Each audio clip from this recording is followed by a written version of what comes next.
Rádio Ilha Capital, 100% gaúcha. Sejam bem-vindos.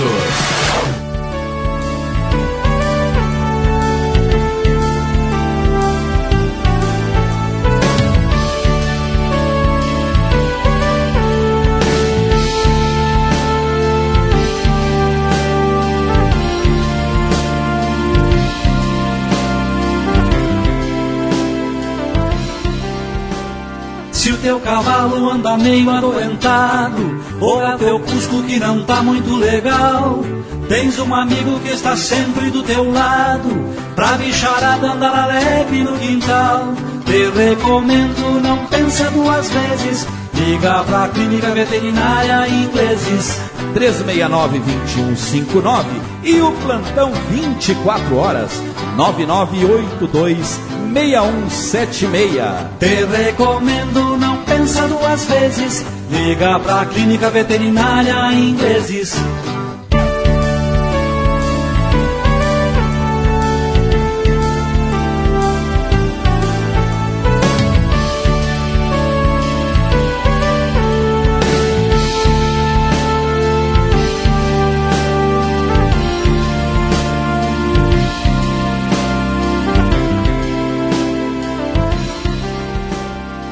O que é?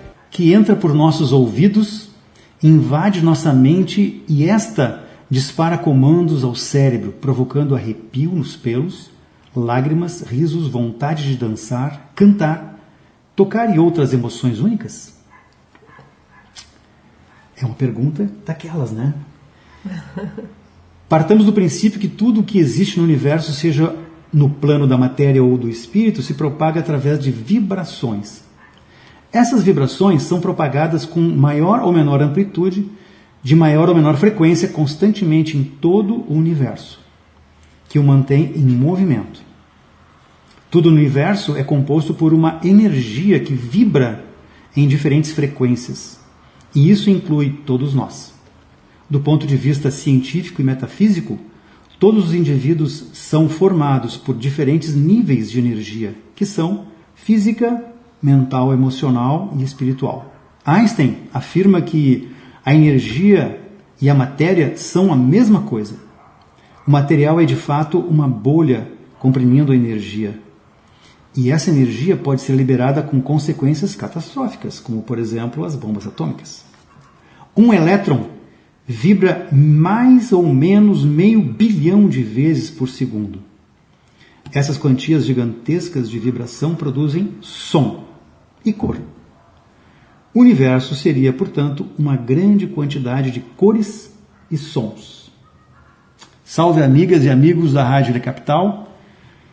Aqui estou sendo recebido por um casal que eu amo demais, no apartamento deles na zona sul de Porto Alegre, 7º andar. O nosso tema de hoje, sendo um dos objetivos do programa Ágora RS, tem a ver com música.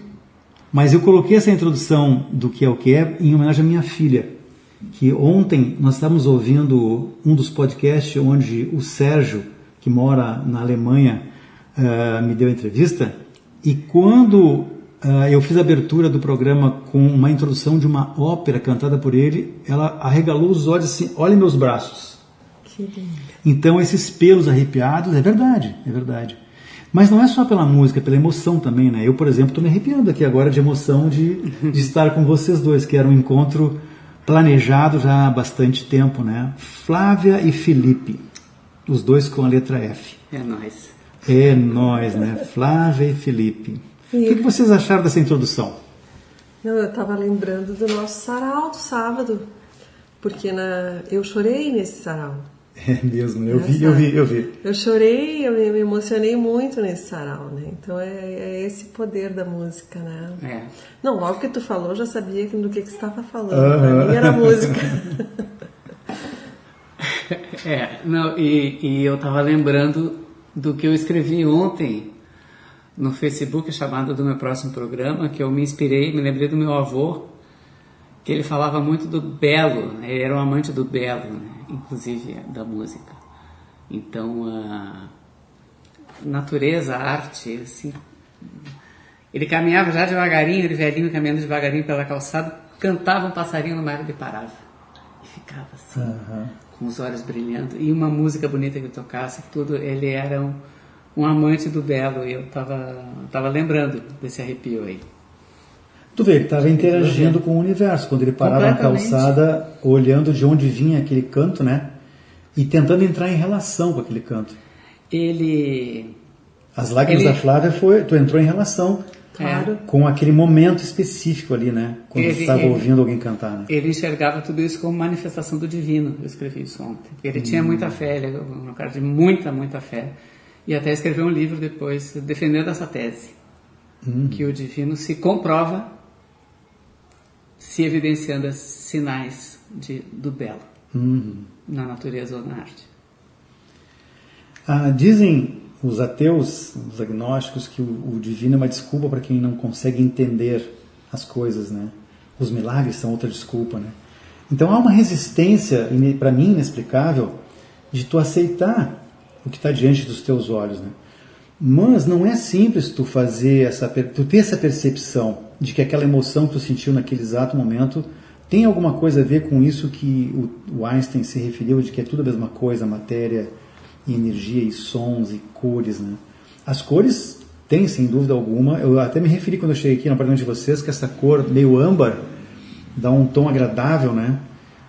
Pra gente. Nos hospitais tu vê luzes também baixinhas. Meu pai dorme com uma luz verde, escurinha também, né? Então a luz tem essa propriedade de te transformar também a tua emoção, né? A tua energia. Com certeza. Com certeza. Bom, tanta coisa me passou pela cabeça aqui, né? Porque o vô do Felipe era uma pessoa realmente especial, né? Porque ele era um gênio, né? Ele era um profissional brilhante e ao mesmo tempo tinha todo esse lado tão entusiasmado, apaixonado. E aí eu me lembrei do Basílides, porque tu falou do ateu. Basílides é ateu, né? E me lembrei do Einstein, porque é um triângulo, assim. Porque assim, o Basílides é também... O Basílides é músico, né? Que por acaso é teu pai. É meu pai. É músico, é também um engenheiro, um racional, por essência. Rede ferroviária, né? Rede ferroviária. E é ateu. Ele era estatístico, né? E é ateu. O vô Galeno Lacerda, né? Saudoso, que chegou a ser desembargador, né? Era escritor de livros de direito, processo civil muito conhecido, professor da URGS, enfim, uma pessoa muito reconhecida, né? Foi professor de vários ministros e tal. Ele, super católico, né? Falava várias línguas, até latim ele falava, e conseguia conciliar. E o Einstein, que apesar de tudo acreditava em Deus e defendia a imagem de Deus. Né? Então essa coisa assim, para mim é assim, ó, para mim eu só quero sentir, sabe? Só quero sentir isso que tu falaste. A gente sente, tá tudo certo. Tá tudo certo. Deixa sentir. Cada um tem o seu ritmo, né? O seu compasso. Talvez o nosso compasso mude daqui a pouquinho, talvez o Basílides mude o compasso dele também, mas também não importa. Essa jornada sendo infinita, o que é o amanhã? O que são 50 anos, 200 anos, né? Para o Basílides talvez seja muito porque ele crê, já que ele é ateu, que essa jornada é única e acabou ali, parou de respirar, acabou tudo, né? Para aqueles que acreditam que a vida continua, estão olhando para ele dando uma risadinha de soslaio assim, te espera que tu vai acontecer contigo. Né? Ele vai nos ouvir, hein? Mas não importa se ele acredita em Deus ou não, porque a conduta dele, o jeito dele, o estilo dele é muito mais importante do que essas picuinhas que a gente tem maneira de classificar. Né? Como a gente bota rótulo nas pessoas, né? A gente bota rótulo que o cara é católico, umbandista, ateu. Islâmico, coitado dos islâmico, tudo mal compreendido, né? A gente não entende muito bem a base da religião e fica rotulando e desencadeia uma série de outras energias. Porque também quando tu emite uma energia de amor por alguém, por mais distante que ela esteja, algo chega nela. Assim como a raiva também, o ódio, né? A inveja, o ciúme. Então, isso tudo tá aí como, vamos dizer assim, como informação. Quem quiser que pegue. É uma biblioteca com vários livros, e se eu tiver curiosidade um dia de pegar aquele livro, eu vou me aprofundar. Mas aí é aquele ditado, aquele provérbio, né? Quando o discípulo está pronto, o mestre aparece.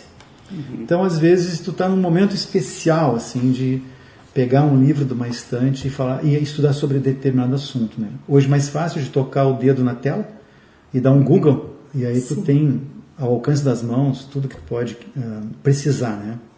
Mas tu falaste do Basílides, né? Eu acho que o Basílides é um exemplo bem importante, assim, para mim, de que independente de tu ser ou não religioso, tua moral, a tua ética, o teu caráter é que vai fundamentar isso. O que vai acontecer depois se existir. Né? Ou seja, se tu vai se tornar um ser melhor, vai evoluir ou não vai evoluir, ou se tu vai para o céu, ou se tu não vai, seja lá qual for a crença de cada um, né? O pai me deixou a ideia de que mesmo que ele não esteja conectado a igreja nenhuma, ele dispensa isso, porque qualquer que seja o Deus ou o guru ou o que for, vai sempre entender o Basílides como uma grande alma, né? Isso aí. E é isso que eu acho que a gente tem que se pegar, sabe? Que a gente tem que fazer da gente uma grande alma. Procurar, pelo menos, né? Não precisa confundir a religião com a religiosidade. Às vezes a pessoa tem uma religiosidade que dispensa igrejas, dispensa rótulos de religiões, né? Espiritualidade, né? Espiritualidade, religiosidade, que é um movimento muito bacana.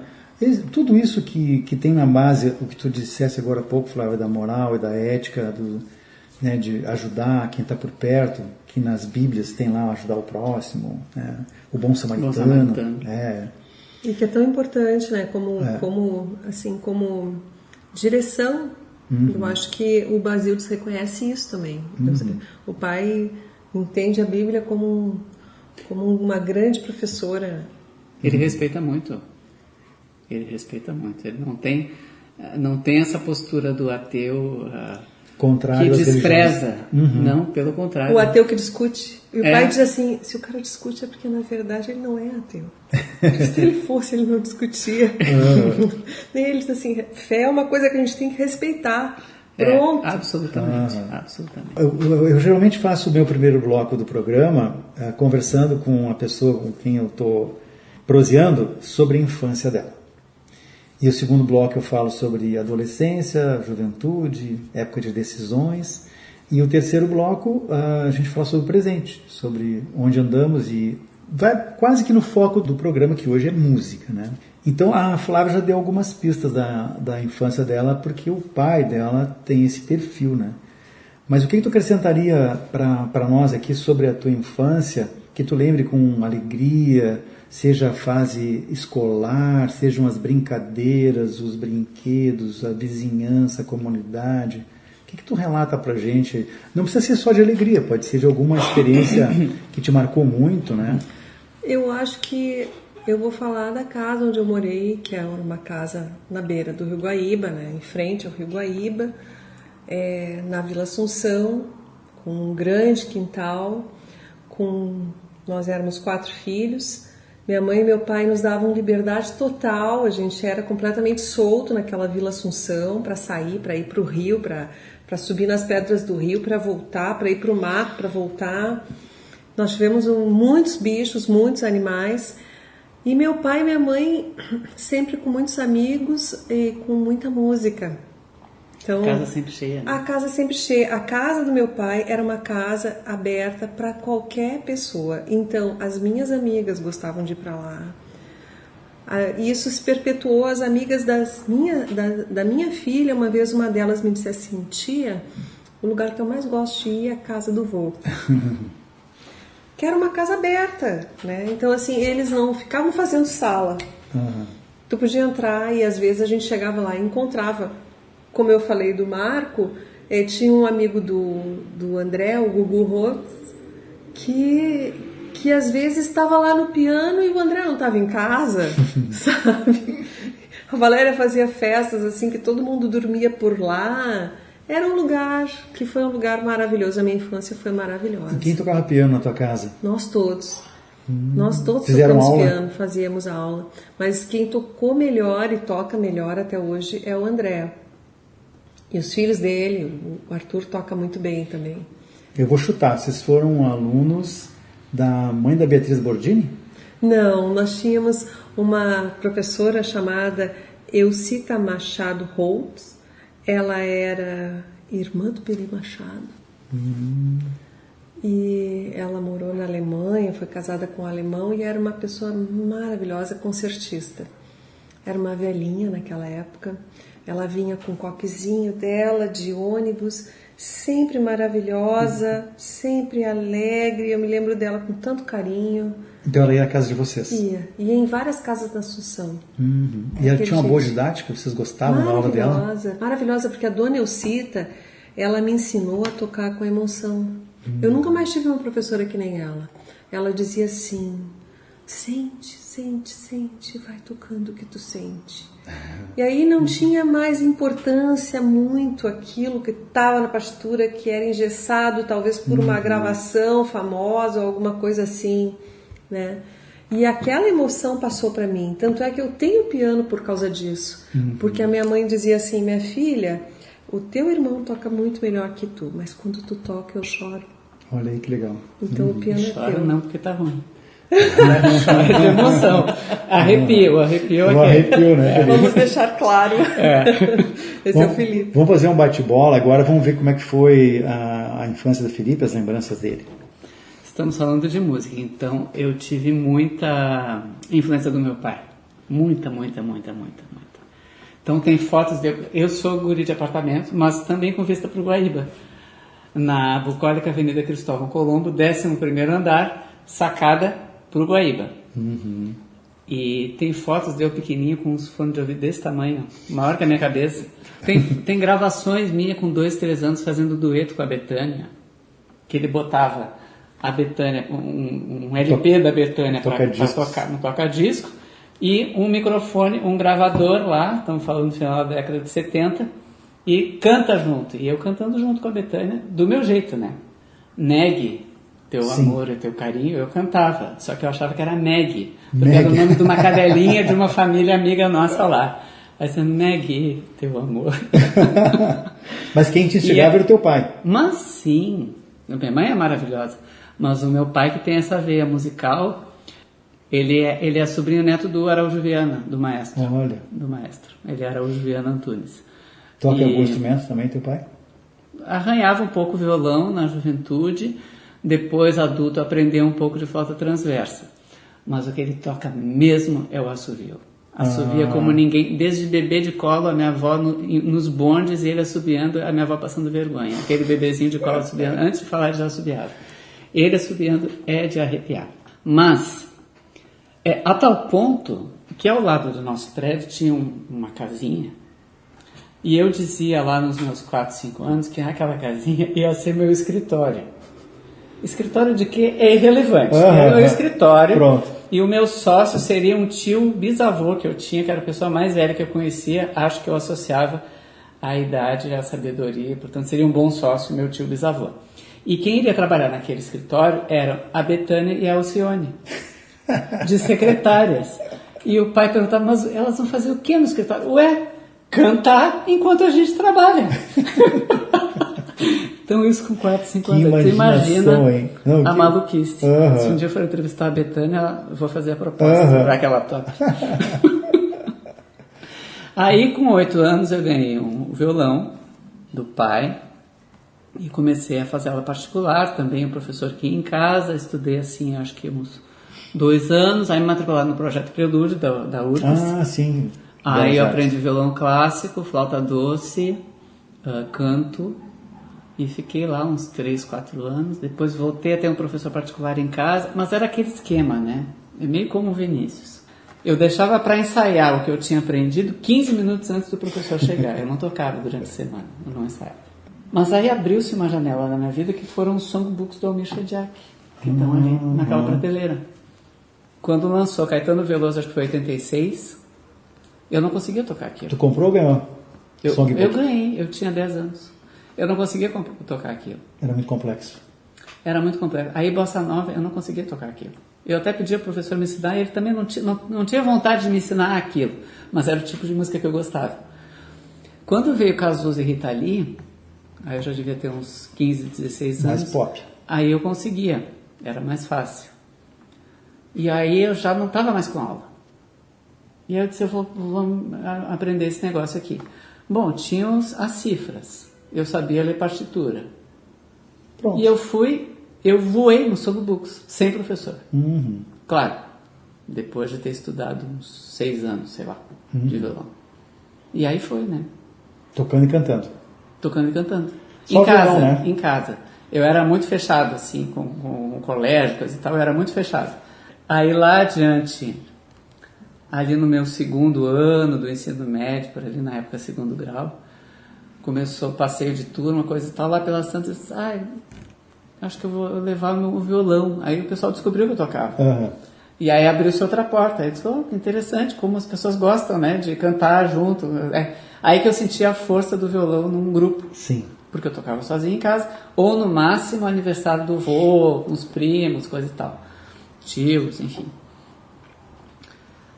Na adolescência tem aquele glamour, por exemplo, tu às vezes tá tímido para namorar, para conversar com mulher. Então, quando tu toca um violão, por exemplo, automaticamente tu é o centro, né? Já fica todo mundo em volta, então isso é um baita de um estímulo, né? É um baita do estímulo. Olha. É um baita do estímulo. Mas na tua primeira infância lá, tu foi matriculado em que escola? Tu estudou onde?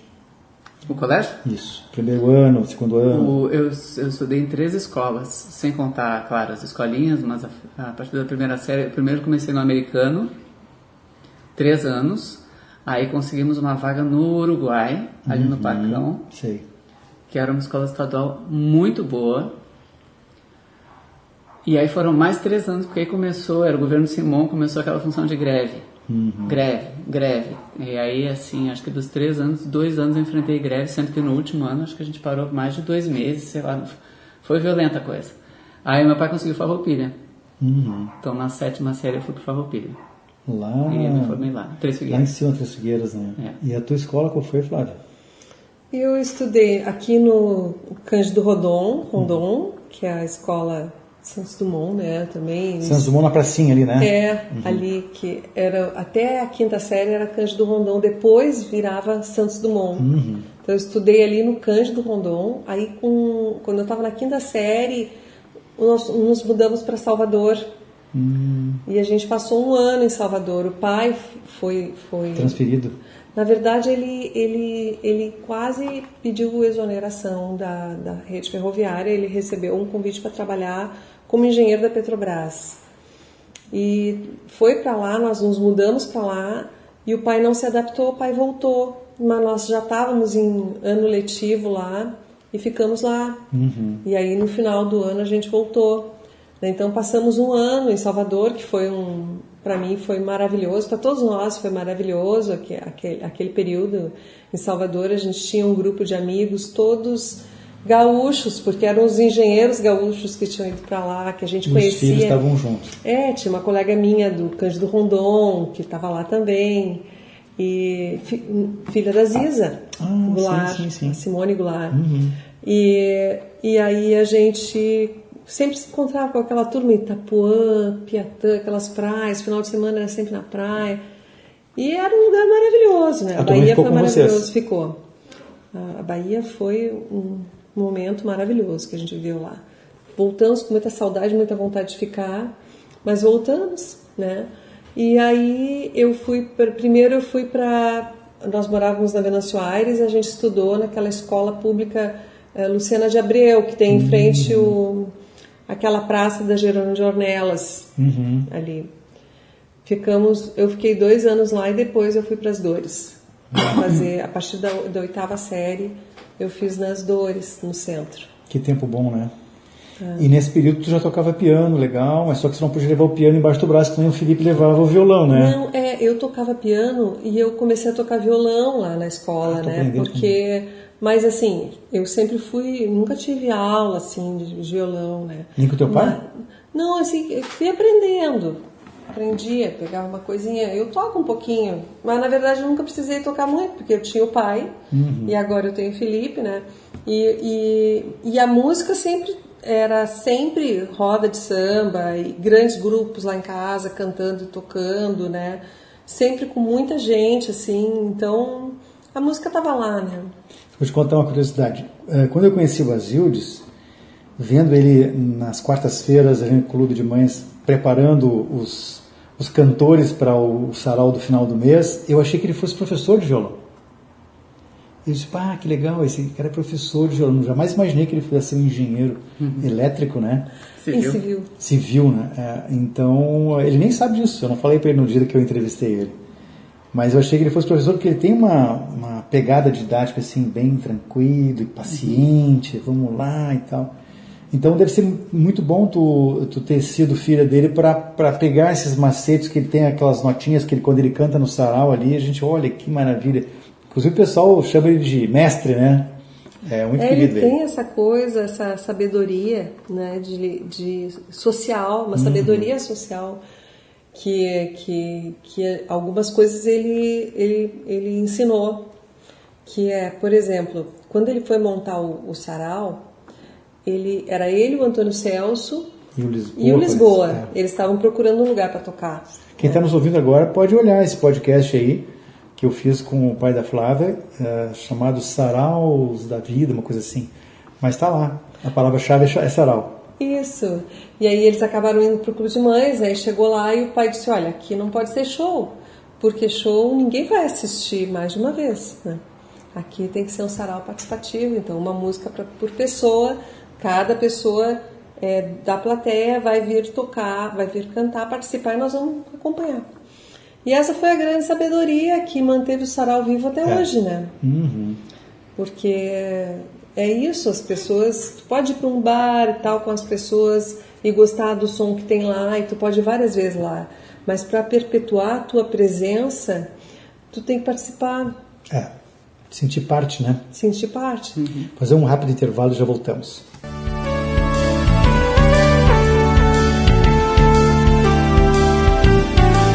Rádio Ilha Capital. É bem melhor. Combustível de qualidade, troca de óleo, lavação no Posto Santana tem. Loja de conveniência, padaria também tem. Atendimento de primeira no Posto Santana tem. No Posto de Combustível Santana você vai encontrar um centro comercial para atender melhor você. Venha logo para o Posto de Combustível Santana, Rodovia João Gualberto Soares, 7145 no Rio Vermelho.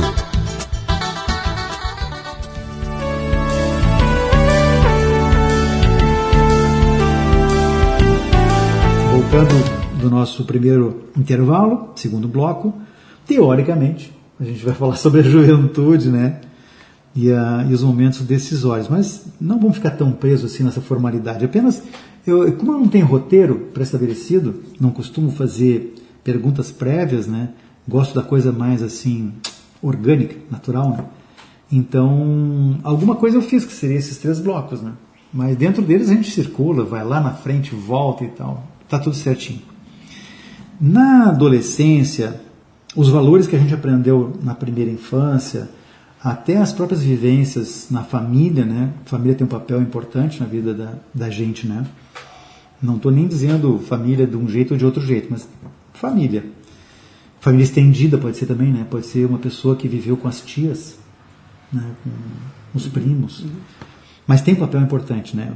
Eu acho que seria o primeiro núcleo que tu começa a conviver depois que tu sai do ventre materno. Tu está com teus irmãos, né? Vai ampliando, vai para a comunidade, vai para a escola, e assim a gente vai se espraiando, né? E na adolescência, a gente mais ou menos fica na expectativa de quando chegar no final do ensino, antigamente segundo grau e hoje ensino médio, a gente tem que tomar algumas decisões, porque a sociedade te pressiona a tomar decisões. Tu vai fazer que faculdade, qual é o vestibular que tu vai fazer? Então tem uma série de pressões da sociedade que te levam a encarar essa fase de forma suave ou tensa, né? Mas misturado, para complicar um pouco mais, ainda vem a fase efetiva, da afirmação, né, da gente, os namoros e tal. Então, a música sendo o nosso fio condutor do nosso gostoso bate-papo, regado a champanhe Brut. Qual é a marca dessa garrafa aqui? Deixa eu ver esse barulhinho. Eu acho que é Garibaldi. Olha só. Prosecco Rosé. Prosecco Rosé. Uma delícia aqui. E tem uns salgadinhos depois ali sobre a mesa, com umas rosas brancas também sobre a mesa aqui, um quadro de tapeçaria. Uma casa muito gostosa, aconchegante. Vocês estão de parabéns. Que bom. Eu não imaginei que fosse assim quando eu via vocês lá no sarau virtual. Sim. Eu não sabia que tinha essa amplidão para cá. Eu via só aquele fundo ali, né? Pensei que era um escritório, né? Mas não, é uma sala muito legal, não retangular, é uma sala com um formato, é um formato não convencional, né? Tem um ângulo ali. E então vamos ver como é que a Flávia e depois o Felipe, o que vocês se lembram tanto da escola que frequentavam quanto das preferências de matérias, o que vocês gostavam mais, e como é que vocês encararam essa tomada de decisão que a gente ficava sujeito? Eu sempre gostei de matemática, sempre tive facilidade para ciências exatas e já sabia que eu ia ser engenheira desde sempre, porque eu já queria eu já tinha meu pai como referência e jamais pensei em fazer nada relacionado à medicina, que era a área da minha mãe, né? Porque eu tinha algum problema assim com sangue. Mas a facilidade, enfim, com a matemática, já sabia que eu ia ser engenheira desde sempre, assim. Então essa escolha para mim foi fácil. Teve uma coisa interessante que o meu pai era professor da PUC e na época ele dizia assim, não, tem que fazer na URGS, minha filha, que a URGS é melhor que a PUC. Ele achava. Eu acho que isso não sei se vale mais hoje, né? Eu acho que não. Cada ano muda. Eu trabalhei na PUC, acho um excelente lugar. E como eu sou filha da URGS, eu posso comparar, eu acho que a URGS é diferente, mas a PUC é excelente. E aí eu fui fazer vestibular na URGS, mas eu não era muito estudar. Eu tinha muita facilidade para fazer prova, assim, nas áreas que eu gostava, nas áreas que eu, como biologia, história, essas coisas, eu não ia bem, né? Mas também não rodava. Então eu fui fazendo. O Basílio tinha uma ideia assim, de que tu não precisa tirar 10, tu precisa tirar a nota suficiente para passar, porque o resto do tempo tu tem que aproveitar para viver. Olha que maravilha de ateu. Que ateu bom esse. Não vai perder a tua vida ficando estudando. Então a gente tirava aquela nota suficiente para passar. Eu vou fazer vestibular e não me preparei muito, né? Então não passei, mas acabei passando no remanejo. Sim. Naquele ano que eu fiz vestibular, não passei. Eu não tinha feito na URGS, na PUC, porque eu disse, não, vou fazer só na URGS. Sim. E aí fiz, não passei, conformei, e o pai resolveu fazer uma viagem comigo, meio viagem de consolação. E a gente foi conhecer Assunção de Paraguai, e a gente foi numa Kombi que o pai tinha. O pai tinha uma Kombi, porque quando nasceu o 5º filho, ele precisou de uma Kombi, porque era a mãe, ele, os 5 filhos, já éramos 7, ainda tinha a tia Maria e a babá.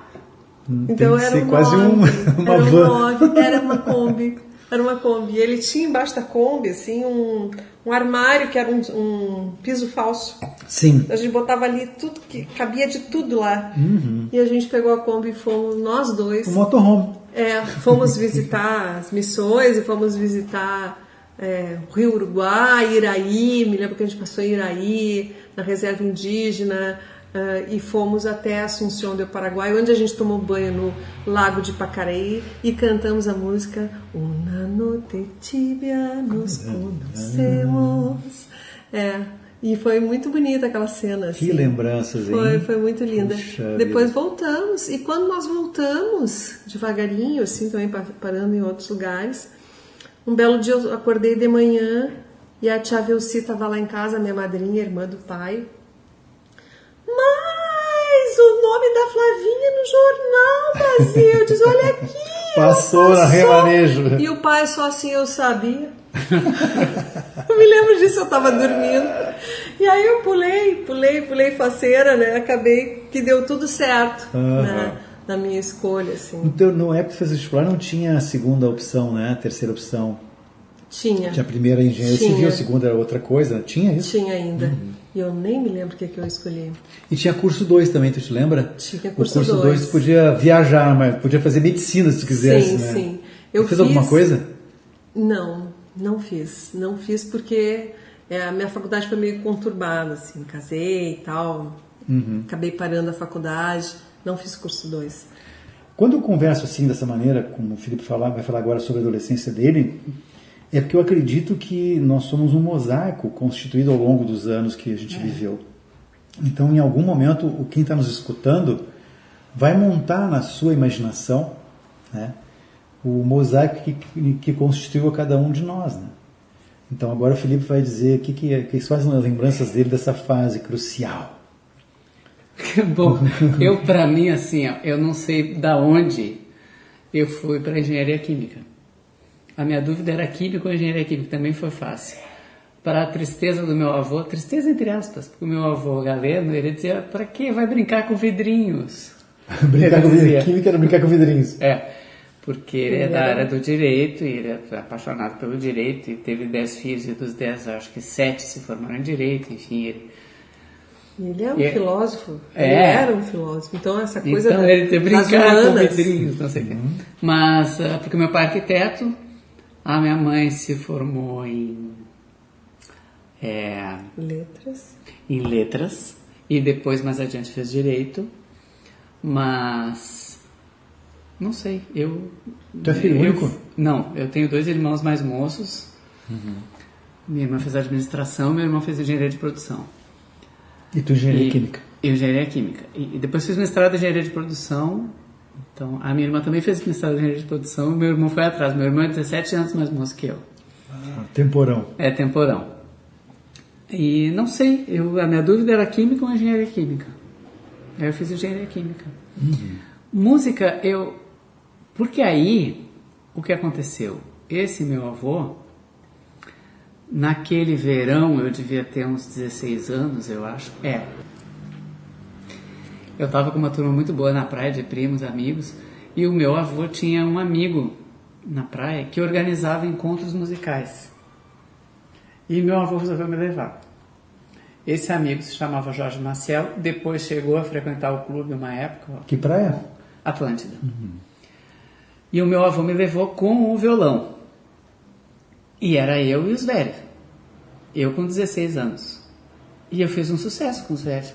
Com o meu repertório. Tu gostava de bossa nova, né? Com o meu repertório, né? Eu fiz um sucesso. E aí o Jorge, que eu chamava de Dr. Jorge, o Dr. Jorge me emprestou uns livros sobre harmonia. Opa. Para eu estudar. Me deu umas dicas. E o Fado ao Sol, Relá Mi Si, que eu decorei, ele que me ensinou.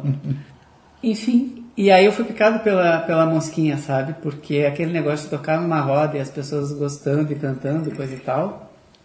Também eu tinha essas coisas malucas, acho que eu tenho até hoje, essas coisas malucas assim. Vou ver como é que esse negócio de me profissionalizar. Porque eu tinha bem claro que eu não poderia levar isso como trabalho, ser como um sustento. Porque é muito difícil, né? A época de música. É mais do que hoje, né? Sim. Não tinha internet, não tinha YouTube, não tinha nada.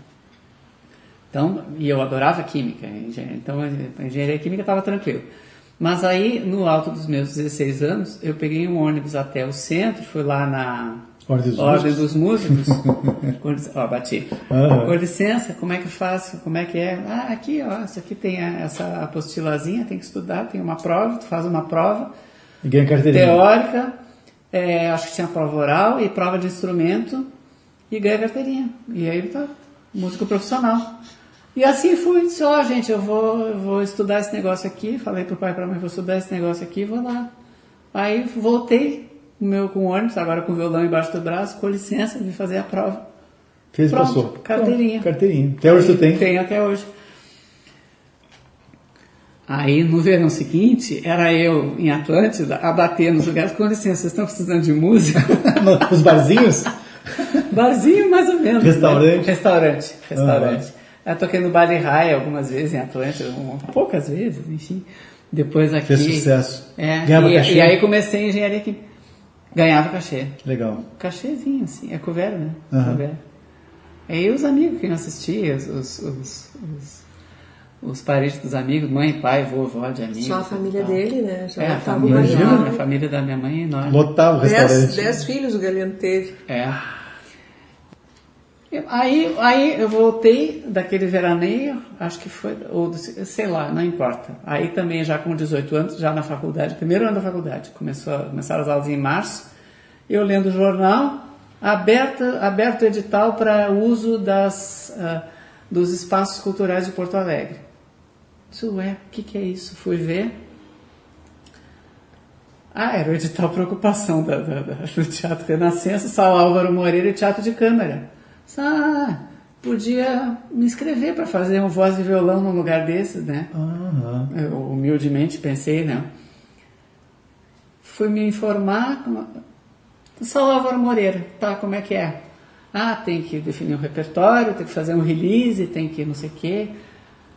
Ganhei 2 dias lá. Que legal. 2 dias. Não, tem que contratar iluminador, sonoplasta, pagar direito autoral, bilheteiro, não sei o quê. O edital não cobria isso? Não. Não. A coisa ficou preta. Não, o edital era só para ocupar mesmo. Era só o espaço. Mas tu podia cobrar ingresso? Podia. Não, então tu cobria essas despesas com ingresso. Aí fiz, o meu pai na época, o meu avô paterno, foi o fundador do Foto Flash. Lembra do Foto Flash? Fotos para documentos. Que tinha o calendário com a foto no meio. Fotos para documentos lá no centro, meu avô paterno. Ele que inventou não, aquilo. Não é o Galeano. O Galeno, é o Aimoré. Ele que inventou aquilo. E aí, na época, ele tinha falecido já, eu acho. E o meu pai que estava gerenciando, aí o pai me levou lá no foto, tiramos fotos, apoio Foto Flash, vamos fazer cartaz, sabe? R$3 o ingresso. E fiz lá. 2 dias. 2 dias. Que maravilha. Já tinha feito vestibular nessa época? Já, eu estava começando a engenharia, até alguns colegas foram, mas que nem me conheciam direito. Felipe Antunes, voz e violão no Sala Álvaro Moreira. Acho que hoje eu não faria um negócio desse.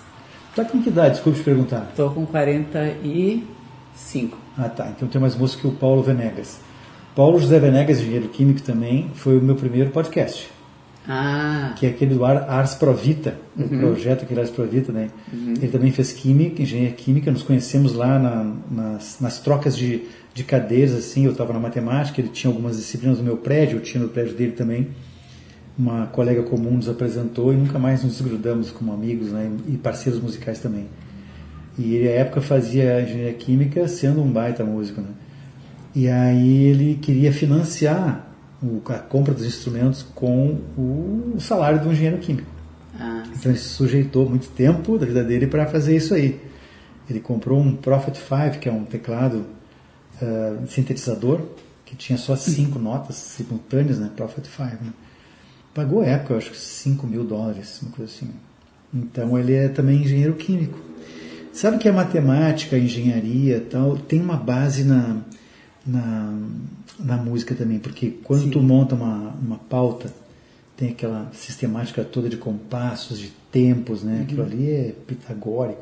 Então tem essa pista que a gente pode deixar aqui no ar para ver por que nós também temos essa, não vou dizer facilidade, mas essa paixão, né, pela música, né? Mas o Lisboa e o Basildes também são engenheiros, e aquele grupo vocês estavam falando agora da Nota Só. Também o arquiteto, engenheiro. Exatamente. Não que isso seja pré-requisito, né, pessoal? Não é pré-requisito. Mas facilita um bocado, né? Eu acho que tem alguma... E a outra coisa, como é uma área muito dura, eu acho que a música, ela contempla bastante essa necessidade lúdica, assim, que a gente tem. Até a gente se confunde se isso é lazer, se isso é o quê, né? Mas o Felipe, contando sobre essa simultaneidade de fazer a faculdade, tu também fizesse isso, né? Simultânea coisa, né? E também lidar com música, tem esse aspecto. Por exemplo, quando eu falei agora há pouco que a gente na adolescência viu e ficava encantado de ver as gurias, né, nos escutando lá no recreio, no intervalo das aulas, isso vai se dissipando e vai começando a ver que tem muito mais além do glamour de ser observado.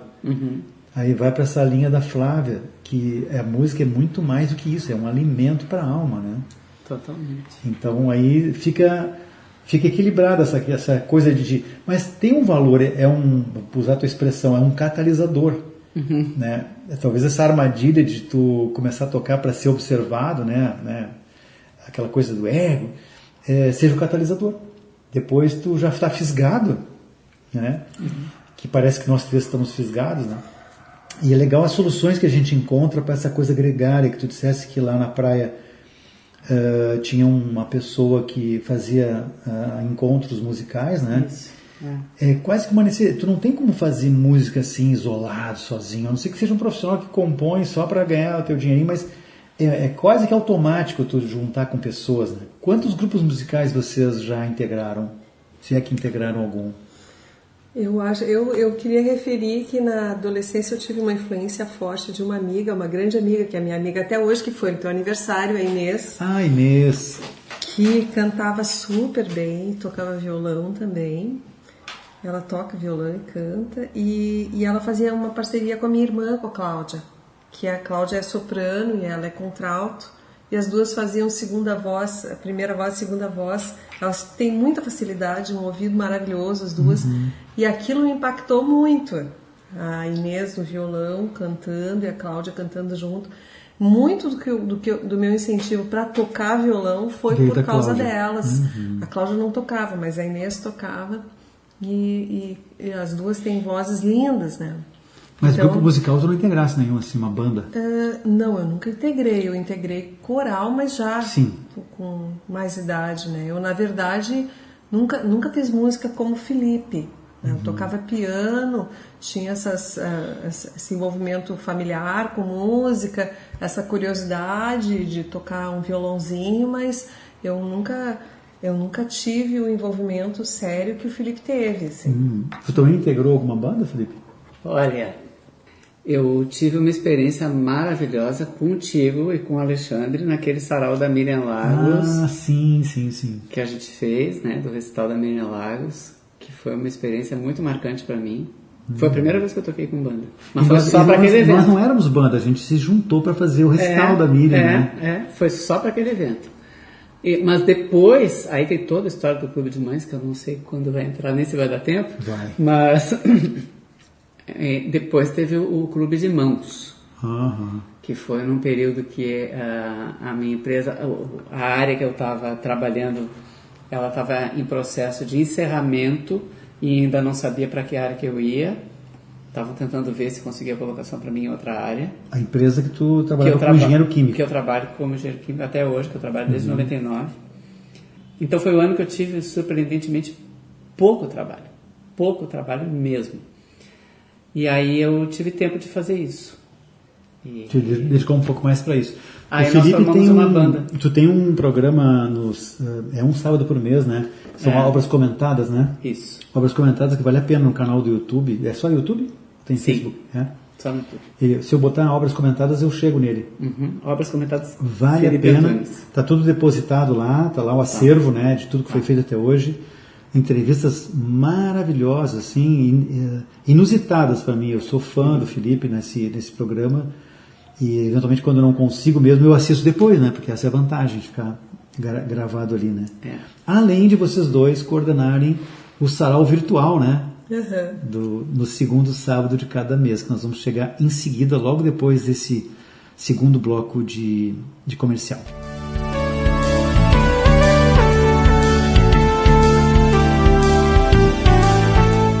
Rádio Ilha Capital.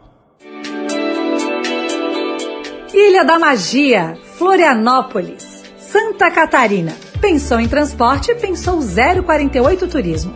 Garantia de conforto, pontualidade e segurança. 048 Turismo conta com vans, micros e ônibus. A empresa conta com seguro total de passageiros, higienização diária e atendimento personalizado. Visite o nosso site www.048turismo.com.br. Aguardamos por você.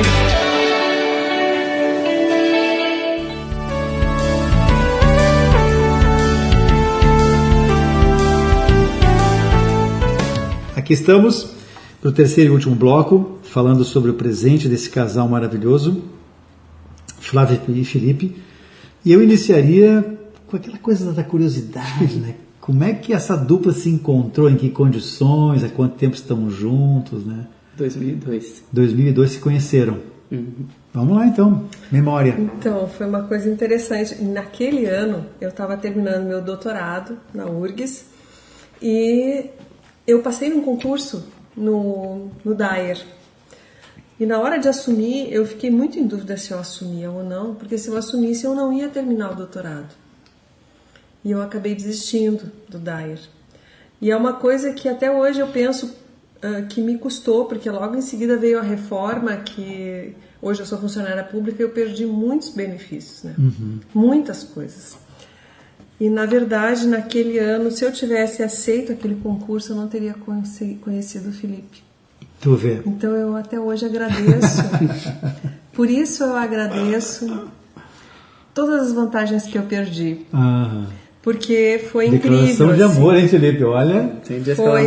Parece que foi um anjinho da guarda, assim, sabe? Porque aí o que aconteceu? Eu fiquei na PUC e aí eu tinha muito interesse pela área de meio ambiente. Tu eras professora da PUC? Eu era professora da PUC, na área de engenharia civil, na área de geotecnia, que era meu doutorado.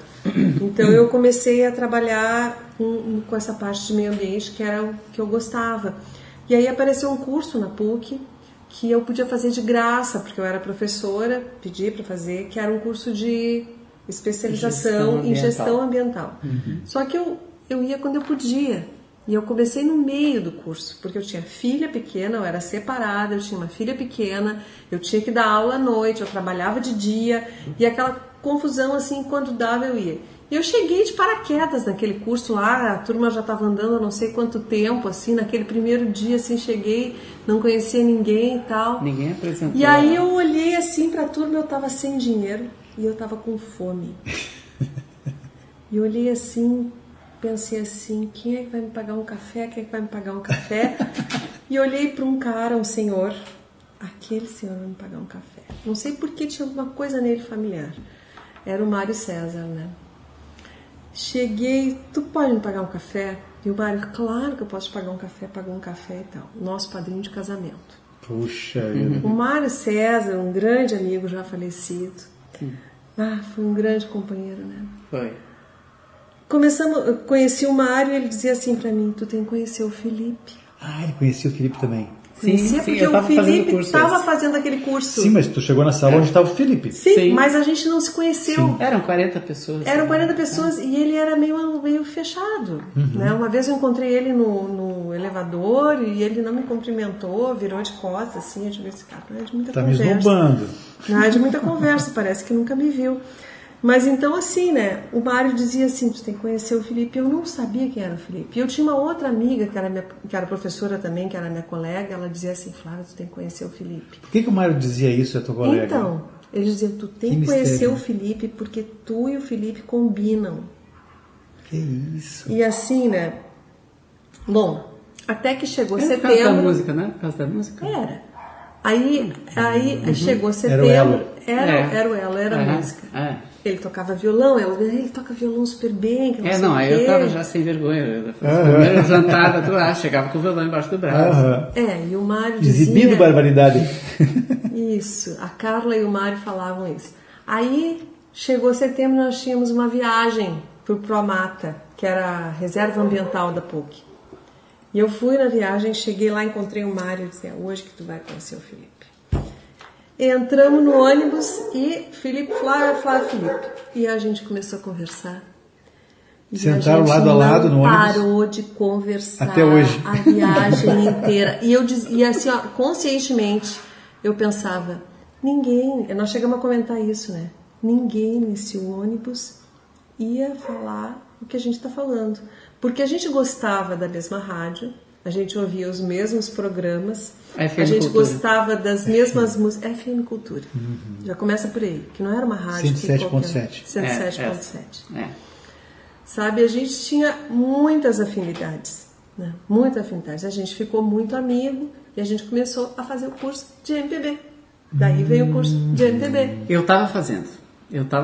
Começou em março.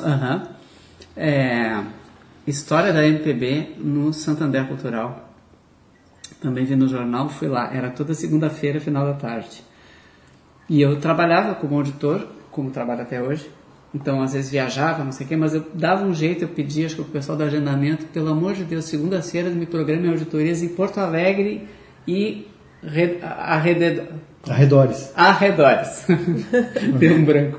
Eu ia dizer arredores. É a champanhe. Porto Alegre e arredores, porque eu tenho curso, não quero faltar. E realmente, eu acho que só faltei uma aula. Era um curso maravilhoso com Arthur de Faria e Luiz Augusto Fischer. História da música popular brasileira. O irmão do Luiz Augusto foi meu orientador. Ah, é? Newton Bueno Fischer. Geniais aqueles, né?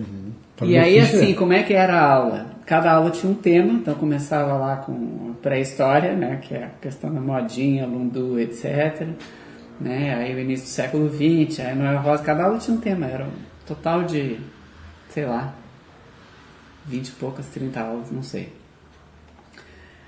Então, eles levavam discos, eles falavam, disco CD, né? Eles falavam, a gente ganhava a letra das músicas que eles iam reproduzir, reproduziam algumas letras, e no final, um músico de Porto Alegre fazia um pocket show com aquele repertório. Então, o Ney Lisboa participou da aula do Noel Rosa, como é o nome dele?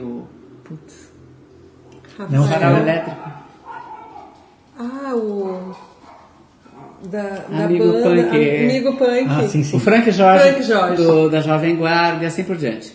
E eu adorei aquilo, adorei conhecer, adorei aquilo. Comecei a comprar livros sobre a história da MPB, comecei a estudar isso por conta própria. Mas quando eu conheci a Flávia, eu falei do tal do curso, mas se fosse poucas, né? Eu acho que foi em 2 aulas. 2, 3 aulas. 2, 3 aulas. Mas aí ela me levou, porque aí estávamos amigos.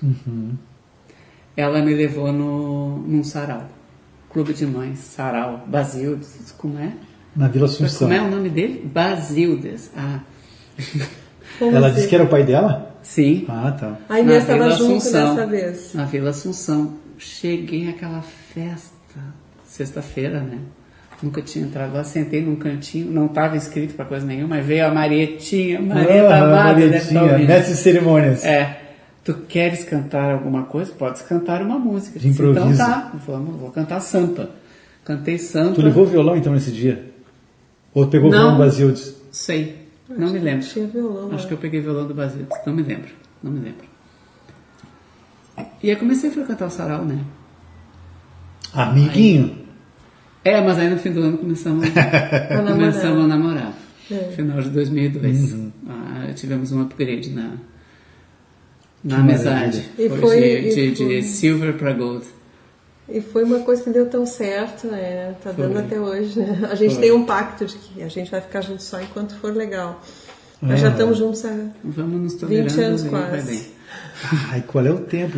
A gente nem deve pensar no futuro, né? Porque só enquanto estiver legal, mas e aí? É o que o Basildes diz pra mim, ele diz assim, essa é minha atual esposa.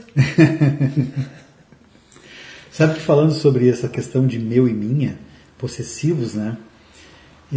Apesar de a gente saber que para comunicação vale tudo, né?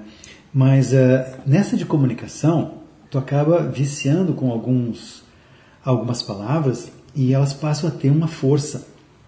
Então, quando diz assim, meu marido é um pronome possessivo, é minha champanhe, é meus discos, tu coloca ele no mesmo nível das tuas posses.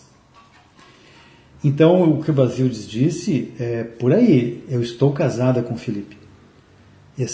Felipe assim, estou casado. Ou então, a Flávia é a pessoa que está casada comigo. Quem é a Flávia? A Flávia está casada comigo. Aí fica mais eu diria assim, mais próximo da realidade. Interessante. Não vou dizer verdade, né? Eu acho bem Mas se eu disser a Flávia é minha esposa, que é uma coisa normal de tu dizer hoje em dia, né? Sim. Minha filha, minha mãe, meu pai, então... E outra coisa, eu sou filho de fulano também é uma coisa que, nessa pegada filosófica, dizer que eu sou é muito profundo. E como que tu diz que alguém é tua mãe? Pois é, porque ela é mãe de quem? É minha. Sim. Ela é esposa de quem? É minha. É minha esposa. Eu não estou dizendo que a Flávia é minha. Sim. Mas ela é... Estou casado com Flávia. Ela é esposa de quem? Não, no caso da esposa dá pra dizer. É tranquilo, mas no caso de pai e mãe não, né? Sou filha da Miriam.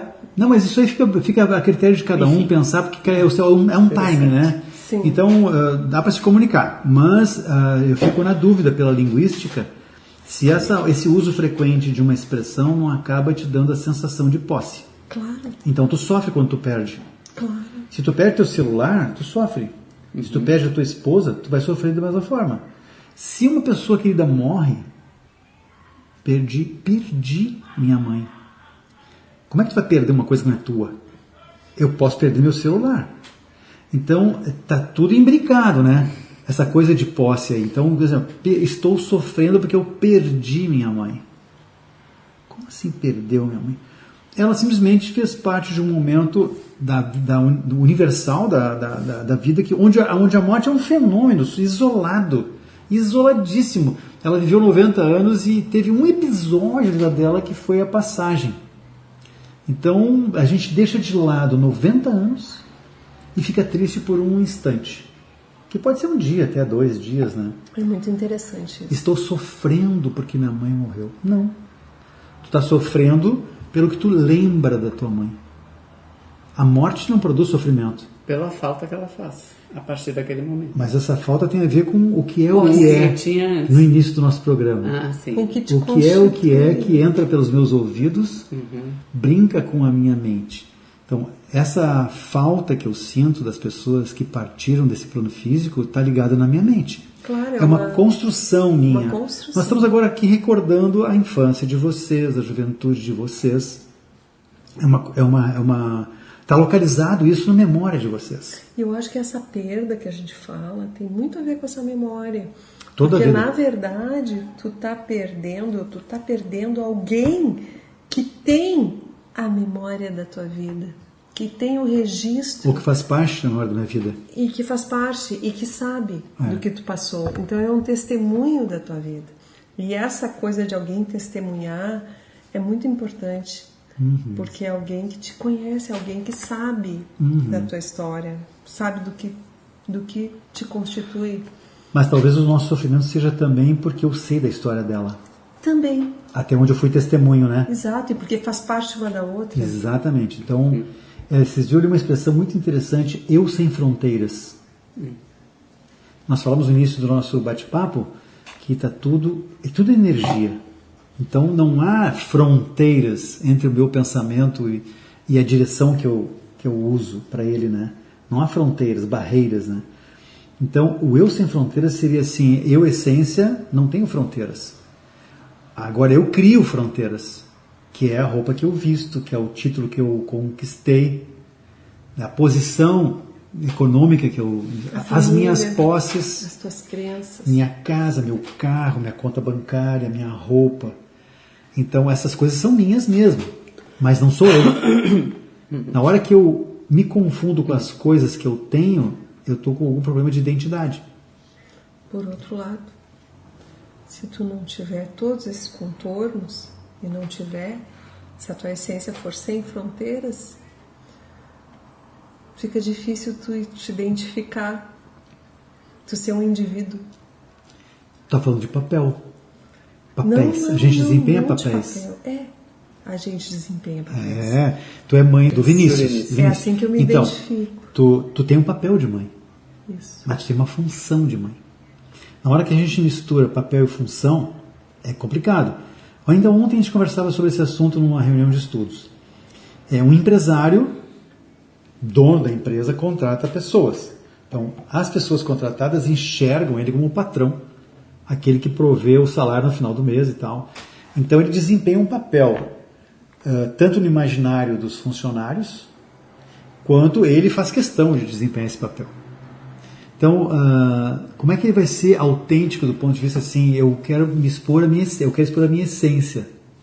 É simples. Ele tem uma função como dono da empresa. E se essa função prevalecer sobre o papel de empresário, está tranquilo.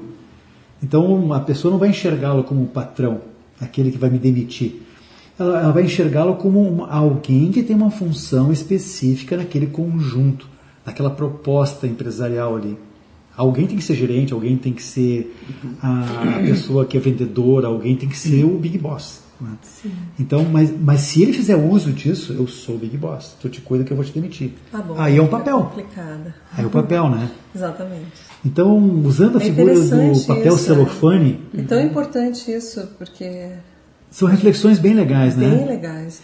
Se tu tiver uma lâmpada aqui sobre a nossa mesa, que aliás é uma mesa lindíssima aqui, que eu não me canso de passar a mão nela. Ai, que bom que tu gostou, eu também adoro ela. Se tu tiver uma lâmpada aqui na mesa, lâmpada comum de 60 watts, e tu quiser dar esse toque intimista, assim, meio âmbar, tu pode pegar um celofane.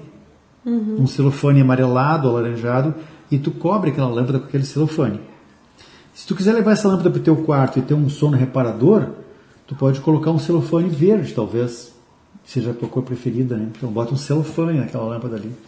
E tu pode mudar o celofane daquela lâmpada para qualquer situação que tu necessite. Esses celofanes, eu imagino, é uma figuração, é uma analogia. Que são os papéis que a gente desempenha. Mas a lâmpada é única. Sim. A luz que ela emite é o que tu é o que o Felipe é o que o Vini é. E a gente se perde nos papéis. Então, quando a gente lida com música, que é algo muito sensível, né, faz arrepiar, faz ter vontade de perder as estribeiras dos papéis e sair dançando. Como é que eu vou dançar na frente dos meus funcionários, de repente, né? Mas tem situações, mesmo sem álcool, que a gente perde as estribeiras e se torna... E aí daqui a pouco um funcionário me vê, eu, patrão, né, dançando. Que isso? Não sabia que o Dalton dançava. Mas a magia da música, da harmonia, da frequência, da vibração que a gente falava no início da nossa conversa, né, é que faz esses milagres. Milagres entre aspas, né? Sim. Isso às vezes é difícil, porque eu, por exemplo, adoro dançar. Eu adoro dançar. E às vezes eu sinto que eu danço de uma forma que eu choco as pessoas. Choco, porque as pessoas não esperam aquela coisa tão solta, assim, tão chamativa. E é interessante isso, né? Porque é a minha essência. Sobre esse assunto de dança, será que tu disseste que gosta? Acho que uns 4 podcasts atrás eu tratei de euritmia. Tu vai te surpreender. Vou dar uma olhada. A expressão corporal das palavras, das frases, das emoções. Euritmia é uma modalidade de expressão corporal pela dança, pelo ritmo, pelo movimento, vamos dizer assim. Eu não sou formado em euritmia, mas eu entrevistei uma euritmista daqui de Porto Alegre. E a base da euritmia é a antroposofia. Isso, por isso que eu estava lembrando, o André sempre fala disso. É a antroposofia. E a antroposofia também é a base de uma agricultura especial, que é a biodinâmica. Eu entrevistei também um engenheiro agrônomo biodinâmico sobre isso aí. E é a base da melhor pedagogia que eu, como pedagogo que sou também, conheço, que é a Waldorf. Que, quiçá, tu pudesse colocar o Vini numa escola Waldorf, né? Meus sobrinhos frequentaram a Waldorf, o André, meu irmão, e a minha cunhada são completamente vinculados à Waldorf. E ela, inclusive, estuda a Waldorf, né? Como é que é o nome? Antroposofia, Antroposofia. Né? A tua descendência é alemã? Rudolf Steiner. Rudolf Steiner, sim. Então, esse cara é um alemão também, né? Alemão, exato. Início do século XX. Sim. E aí eles até, inclusive, moraram em São Paulo. Eles mudaram para São Paulo por causa da Waldorf. Eles foram para uma escola rural em Botucatu. E a gente foi lá visitá-los e era incrível, porque era uma estrada que de repente tu entrava numa estradinha de chão e tinha um portão. Abria o portão, tu entrava com um portão com porteiro eletrônico, tu entrava e era uma estrada com várias casas, só que era fechado. E lá tinha uma escola, tinha a igreja, tinha bar, tinha padaria, tinha supermercadinho, tinha várias coisas. Um outro mundo. Grande, enorme, assim, como se fosse uma cidadezinha, entende? Mas todos ali vinculados à Waldorf. Antroposofia. É como se fosse um condomínio. É como se fosse um condomínio, mas não era um condomínio. Não era. Não era um condomínio, era uma estrada fechada. Muito bonito o lugar. E eles, numa escola rural, foram para lá. Então veja que interessante, a pretexto de nós falarmos sobre música, é impossível a gente deixar de se expor. Tu, Felipe, Flávia e eu, né? Nessa dimensão da essência, né? Então, eu não dou a mínima para as carapaças, para os celofanes que eu visto naturalmente onde eu ando, né?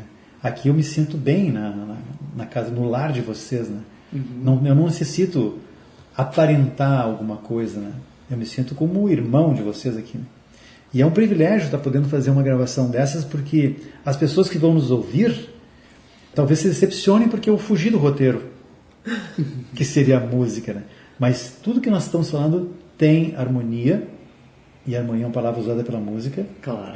Tem harmonia, tem espiritualidade, tem energia, tem emoção, que até nessa sutileza de palavras eu diferencio hoje. Antes eu achava que era sinônimo. Eu diferencio emoção de sentimento. E é muito simples, das exatas, tu também. Eu li no jornal uma entrevista com alguém que diferencia, acho que foi esse final de semana ou no anterior, mas diz lá. Talvez a diferenciação que essa pessoa escreveu não seja igual a que eu acolhi hoje, né? Mas é baseada num autor chamado Eckhart Tolle. Ele diz que as emoções emanam do ego e os sentimentos emanam do ser. Então diferencia o ser e o ego.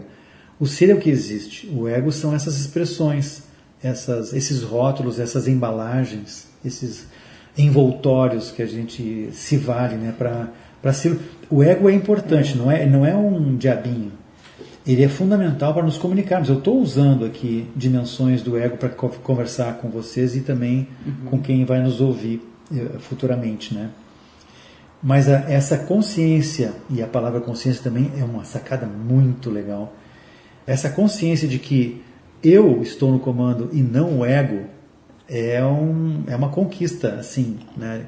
Muitas religiões tradicionais não entenderam isso e até confundem os seus fiéis. Então tem religiões que usam indumentárias para mostrar diferenciação entre o sacerdote 2, o 3, o 4, quase como divisas militares, né? Capitão, general e tal. E aí deixa lá o soldado raso, que seriam os fiéis. Então essa estratificação de poder, vamos dizer assim, prejudica mais do que ajuda, né? E não tem nada a ver com espiritualidade isso aí. Se Jesus nasceu numa manjedoura, e os modelos que ele deixou naquela época, sejam eles verdadeiros ou ficcionais, pode mandar, isso aí foi uma ficção que inventaram. Não importa o conteúdo qual é. Essa é uma vantagem de quem é das exatas, né? Tu pega um Gibran Khalil para falar sobre o profeta, né? E aí tu te dá conta que se tu tinha dúvida se Jesus existiu mesmo, se foi uma invenção, tu vê que aquele livro do Gibran Khalil que fala sobre o profeta explica perfeitamente que poderia ser até uma invenção humana, mas o que aquele personagem que o Gibran criou falou naqueles capítulos sobre a paz, sobre os filhos, sobre o amor, sobre tudo naquela ilha que ele estava perdido, né, náufrago, isso que importa. E não o que a história disse ou o que a Bíblia escreveu. Pode manipular isso aí tudo. O que foi a Reforma Protestante? Foi uma releitura da Bíblia antiga para traduzir para o alemão, para ser lido pelos alemães. Quando houve a Reforma, ele se rebelou contra aquelas vendas de indulgências, né? Mas graças à Reforma Protestante, tu teve a Bíblia traduzida para o alemão, que antes era no latim, sânscrito, sei lá o quê, acessível, ela ficou quase que universal, desde que os alemães soubessem ler. Então, mais um ganho da Reforma foi a alfabetização. Então, olha quanta coisa legal. E aí a gente faz um link com o que nós estamos falando aqui, do encontro teu com a Flávia, que parece casual, as opções profissionais da gente parecem, e coisa gozada, como é que eu convergi para isso sem pensar nisso, né? Que muitos chamam hoje de sincronicidade. E a gente não enxerga isso aí. Porque a gente tem a sensação de que nós temos que estar no comando. Eu tenho que fazer o meu schedule, eu tenho que fazer a minha agenda para fazer tal coisa. Então, quando tu escapa daquele teu planejamento, tu fica desequilibrado, né? Puxa, mas eu não planejei isso aí. E vocês não planejaram se encontrar um dia? Não planejamos, mas uma vez eu fui num hindu, que é um cara famoso, que traz o cinema indiano para a Casa de Cultura, Festival de Cinema Indiano, de Bollywood. Aliás, quem te levou lá foi o Mário. O Mário que padrinho de casamento de vocês. Nossa, o Mário que disse, ele tá aí, vamos, tu tem que marcar uma hora com ele. Ele é um hindu, ele é indiano, ele é casado com uma brasileira que mora em Brasília. Então ele fala português. E ele, na verdade, é quiromancista, ele lê mãos. E lê mãos dos políticos. E o Mário me ligou e disse assim, olha, vai fechar a agenda dele, ele tá aí, ele é fantástico, não sei o que, vai lá. Eu fui lá, consegui hora, cheguei lá, ele pegou minha mão, começou a ler, ele botava a lupa e dizia coisas incríveis, né? Ele dizia coisas incríveis, tipo assim, tu tá no primeiro, olha aqui, tu teve 3 casamentos, tu tem 2 filhos, não sei, coisas assim. Que loucura. Sabe, tu casou com tal idade, separou com tal idade, casou de novo com tal idade, mostrava na mão. Tu trabalha para o governo, tu é bem remunerado, tu não sei o quê, tu é reconhecida pelo que tu faz, tu é das áreas de exatas. Coisas assim, né? Ah, esse cara que tu tá é de peixes, de gêmeos. Esse outro de peixes era o Felipe, né? O Alexandre. De peixes, tu ficou com ele 10 anos, mas tu só tinha que ficar com ele 2 anos, tu ficou 10 anos, porque tu quis. Teimosa. E assim, sabe, engraçado, ele foi falando, e ele disse assim, esse cara de gêmeos com quem tu tá agora é tua alma gêmea. Gêmeos e alma tu tá com ele desde outras encarnações, vocês vêm juntos. Na vida passada tu era homem e ele era mulher. Olha só. E aí, bom, saí de lá, ele disse uma coisa que inclusive foi incrível, porque ele disse assim, o teu pai, ele tá com problema, não sei se é cardíaco ou se é cardiovascular, mas é um problema sério. Mas não te preocupa, ele vai se operar em maio, nós estávamos em fevereiro, e ele vai ficar bom. Mas que barato. Eu saí dali, e ainda tinha uma pessoa de Aquários que estava doente, que eu achava que era minha irmã. Saí daí, liguei pra mãe, não sei o que, liguei pra minha irmã de Aquários, não deu nada. Logo depois começou um problema na perna do pai, o pai se operou em maio, era na femoral, né? E ficou bom. Deu certinho. E a pessoa de Aquário que estava doente era uma pessoa da família. Mas eu saí dali e fui fazer um mapa astral. Eu digo, não. Com quem? Com a Lúcia Torres, que é maravilhosa, da Tenda da Terra, da Tenda da Lua, o movimento do Guardiões da Manhã. O astral ou Revolução Solar tu fez? Já tinha o astral antes? Não, eu já tinha o astral. Então tu fez Revolução. Não sei. Sei que eu fui lá. E ela abriu o mapa e disse assim, tu tá no primeiro, no segundo, no terceiro casamento, tu tá no terceiro ato, alma gêmea. Esse cara de gêmeos. Esse cara de gêmeos aqui é tua alma gêmea. Eu conversei com eles antes, eu confesso. Ele deu as dicas, ele pagou uma grana alta. Foi, eu tive antes. Flávia, tu tá com a tua alma gêmea, tá aqui, cara. E tem uma pessoa de Aquário aqui que tá mal. De novo. Então, assim, aí foi incrível isso, né? Eu cheguei, bom, tá aí, agora não tem mais chance, tem minha alma gêmea, então não sei se é sincronicidade. Sei que quando a gente se conheceu, né? A gente até que tentou fugir um do outro, mas não adiantou, né? Que maravilha.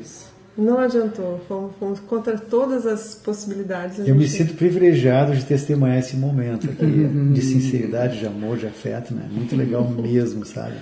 Num mundo que a gente dá pouco valor às vezes para essas questões do coração, né? Ou trata de maneira superficial, né? E então para mim é um privilégio estar aqui com vocês dois tratando desse tema que não tem nada a ver com o que eu pensei em falar com vocês. Então, para não deixar o nosso público meio abalado, vamos dizer o seguinte: a entrevista que eu fiz com o Basílio, pai da Flávia, tem muita informação sobre o sarau presencial. Muito legal. E hoje a gente vai deixar uma notícia aqui, porque as pessoas podem ir atrás das informações por um toque de dedo numa tela de celular, né? Então eu já dei uma notícia que tu tem um canal no YouTube que são obras comentadas. Felipe Antunes. Sim, uma vez por mês, é no terceiro sábado de cada mês, né? Mas no segundo sábado, Flávia, fala para nós o que acontece no segundo sábado de cada mês. No segundo sábado de cada mês, na pandemia, nós não conseguimos manter o sarau presencial dos sábados e a gente começou a fazer o sarau virtual, né? E funcionou muito bem. Nós mantivemos durante toda a pandemia e até Tem um canal no YouTube também? Tem um canal no YouTube. Sarau de sábados. Legal. E é muito legal, né? Cada pessoa canta uma música, qualquer pessoa pode se apresentar, né? A sistemática é ter um misto entre o sarau presencial e o virtual, né? Porque o virtual ele te constrange a fazer as coisas não síncronas. Eu não posso pedir para o Felipe me acompanhar no violão e eu tocar baixo, que tem um delay maluco ali, né? Mas esse formato que vocês descobriram foi muito bacana, porque cada um se apresenta do lugar onde está, com o hardware que tiver. Pode ser um telefone celular, pode ser um computador, pode ser um microfone externo, pode ser um microfone um gravador. Exatamente. Que a pessoa gravou a base. Aliás, eu queria dar um retorno a vocês que nesse último sarau, agora que foi o primeiro do ano de 2022, eu notei um ganho de qualidade nos sons, assim, olha, muito legal. Gente preocupada com o som. Eu vi gente que o ano passado, quando a gente cantava ali, tinha um som que não é que a pessoa era desleixada, é que a tecnologia tranca, né? Então tu bota um playback de um acompanhamento do Felipe no violão num telefone celular, vai ser um sonzinho de... E eu já vi pessoas preocupadas em conhecer um pouco mais para poder dar um resultado sonoro mais agradável. Mas mesmo assim, naquela época, e no presencial também acontecia isso, a intenção é que valia muito mais do que o resultado sonoro, né? Sim. Os aplausos eram iguais para qualquer artista que se apresentava no sarau presencial. É uma coisa legal isso, porque tem pessoas que não cantam muito bem, né? A gente aceita qualquer intenção. O que está valendo ali é a intenção da pessoa. A emoção dela. A emoção dela. E a gente vê tanta gente que começou muito sem saber cantar e que aprendeu a cantar e que se desenvolveu tanto e a gente vibra. Cada vez que a gente vê, e tem pessoas mestres, né, como a Vera Ambrósio, que é nossa. Participou do The Voice Plus. Isso. E a tua presença, na verdade, tu começou a participar no virtual, que antes não dava. Não, eu participava no presencial, eu sou mais antigo que o Felipe. Mas nas sextas-feiras. Nas sextas-feiras, exatamente. No sábado, tu nunca tinha ido, né? Que a gente criou o sábado, porque muita gente que trabalhava não conseguia ir na sexta. Então ficou o pessoal mais jovem até que trabalhava, né? Embora com a presença também da jovem guarda e da velha guarda. No Clube de Mães. E aí quando a gente fez virtual, vocês vieram, né, com o Virtual Som, com a Nifa, o Molina, o pessoal o de Breno, Florianópolis. o Denis, nossa, o tanta gente, Lúcio, o Joseph, querido, nossa, né? tanta gente legal, uma alegria enorme, o astral de vocês, a produção, tudo. É uma alegria ter vocês com a gente. O que a gente preserva é exatamente isso que nós falamos agora há pouco, é a alegria de participar. Ficou legal, essas pesquisas tecnológicas eu acho bacana, né? A gente ir aprimorando, né? O Lauro também é um cara que domina bastante. Sim. Teve umas assessorias dele lá no Clube de Mães que ficou um som maravilhoso. É uma riqueza a presença do Lauro. E tu não sabe o prazer que é também te encontrar, te ter na nossa casa e te ter cada vez que tu aparece no sarau. É um prazer enorme. Com a tua turma. Uma delícia. Às vezes a gente não tem oportunidade de conviver tanto, né? Sim. Mas o carinho é recíproco, assim. A gente tem enorme carinho por ti. Turma querida, 1h35 de conversa aqui. Começamos com o que é, que mexe com as nossas emoções e terminamos emocionados. Isso aí. Muito obrigado pela recepção no lar de vocês e por esses momentos assim singulares, né? E eu vou esquentar o salgadinho. Opa! Obrigado, Felipe. Obrigado, Flávia. Obrigado, João. E até a próxima.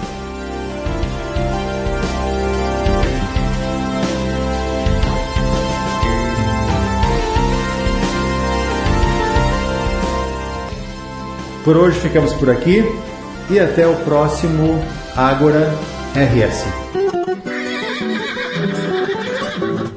Rádio Ilha Capital, 100% gaúcha. Oi meninas, tudo bem? Se você é daqui ou está só passeando em Florianópolis, deixe suas unhas lindas. Agende seu horário que eu vou até você. Atendo em ingleses e região. WhatsApp 41 99871 4580. Beijo!